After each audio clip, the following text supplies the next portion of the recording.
parenkima namanya. Nah ini juga kalian pasti baru dengar ya. Baru dengar kan?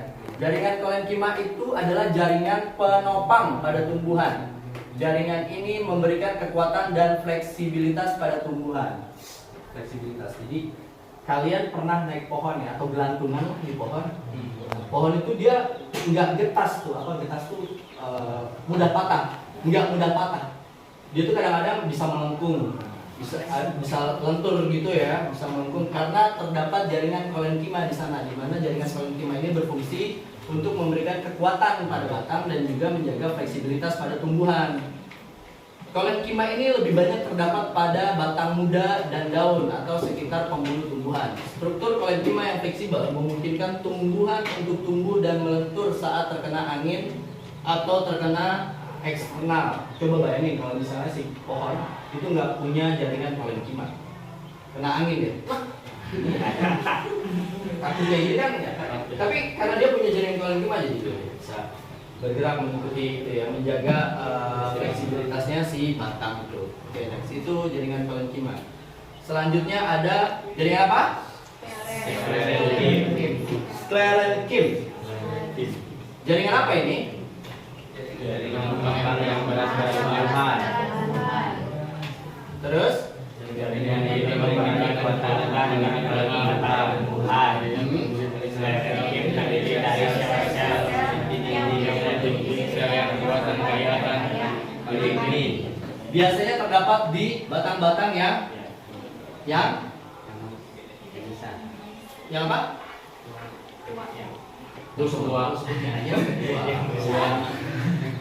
Tua. Tua. Ada batang yang tua ya, dia tuh sebagai penopang yang keras pada tumbuhan. Jadi kalau misalnya di bagian pohon ini, kadang kita menemukan ada bagian pada batang yang lunak, ada juga bagian batang yang keras, ya, yang keras. Yaitu berarti jaringan sklerenkim adalah jaringan penopang yang keras pada tumbuhan. Biasanya terdapat pada batang yang sudah tua, ya, yang sudah cukup berumur, yang sudah cukup lama, dia semakin kuat. Next. Selanjutnya ada jaringan kambium. Apa itu kambium? Apa itu? Jaringan ini bertanggung jawab untuk pertumbuhan dan tumbuhan. Kambium terdapat di antara sel dan poin dan batang.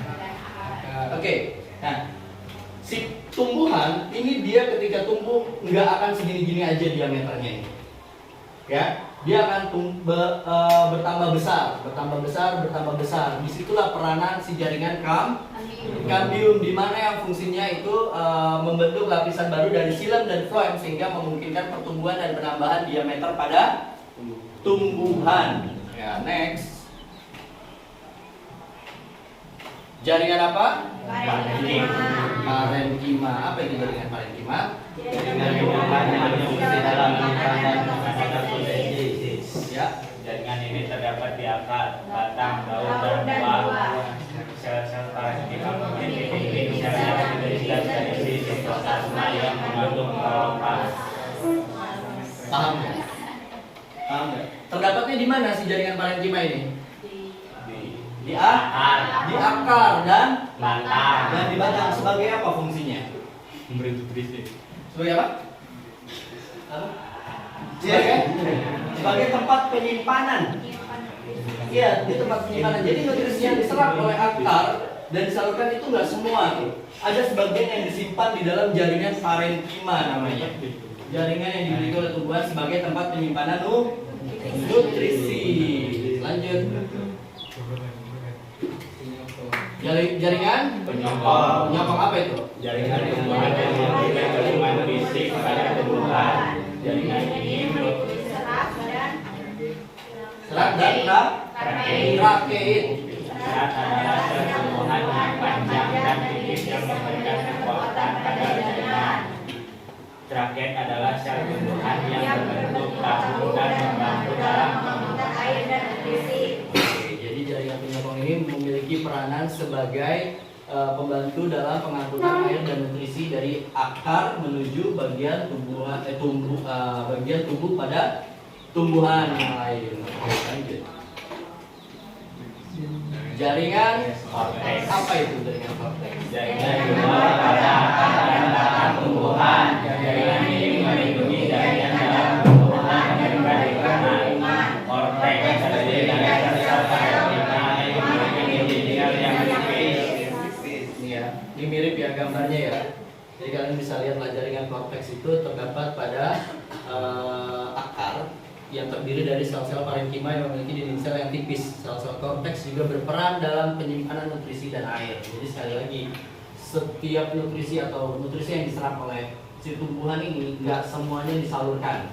Dia sesuai dengan kebutuhan aja. Ya, jadi sisa dari nutrisi yang dia serap itu disimpan. Yang tadi ada di mana tadi tempat penyimpanannya? Di mana selain sebelumnya tadi? Penyokong. Ya, di penyokong. Terus selanjutnya ada di jaringan korteks. Oke.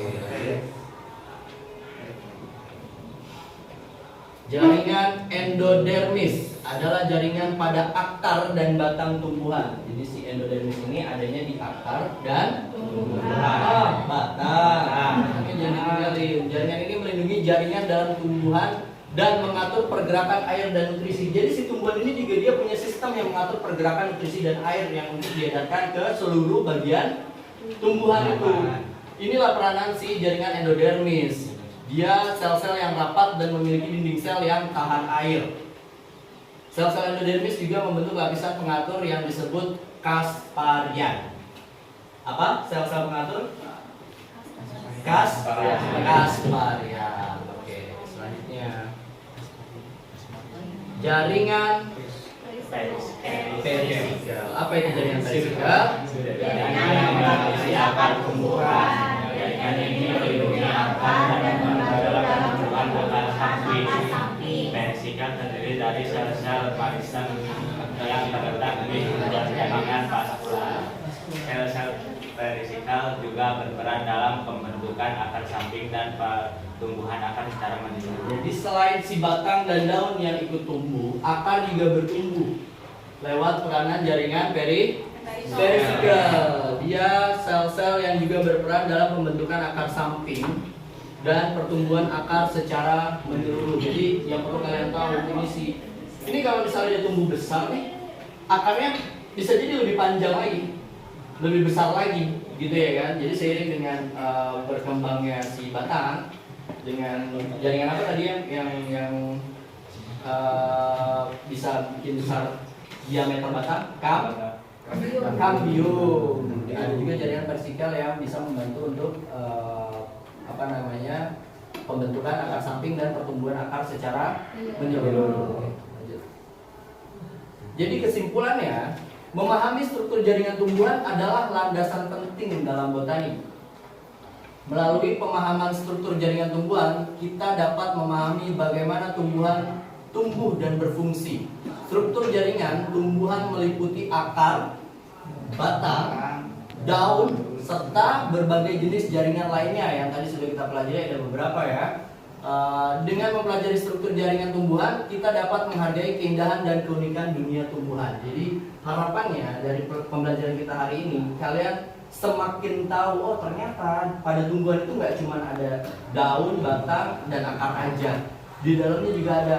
Kalian jadi punya jawaban atas pertanyaan, kenapa ya si batang ini bisa tumbuh besar? Oh, dia ada jaringan kambiumnya ya. Oh, kenapa ya si batang ini kalau saya patahin yang ini, dia besoknya bisa tumbuh lagi tuh, tumbuh jaringan yang baru. Dipatahin ini bisa tumbuh lagi yang baru. Atau kenapa ya kok si tumbuhan ini dia kuat banget diterpa angin, dia jarang sekali tuh tumbuhan yang patah tuh ya. Karena dia punya fleksibilitas, jaringan yang mengatur fleksibilitas si batang itu. Jadi kalian bisa lebih tahu, bisa lebih paham tentang tumbuhan dan juga pada akhirnya lebih memahami tumbuhan. Karena ingat, tumbuhan juga memiliki peranan penting dalam kehidupan kita sehari-hari. Oke, terima kasih banyak. Sekian dari saya. Ada pertanyaan? Ya, ada dong. Nggak ada? Yang mau bertanya?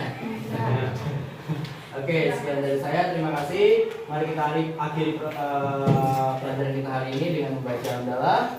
Alhamdulillah. Waalaikumsalam warahmatullahi wabarakatuh.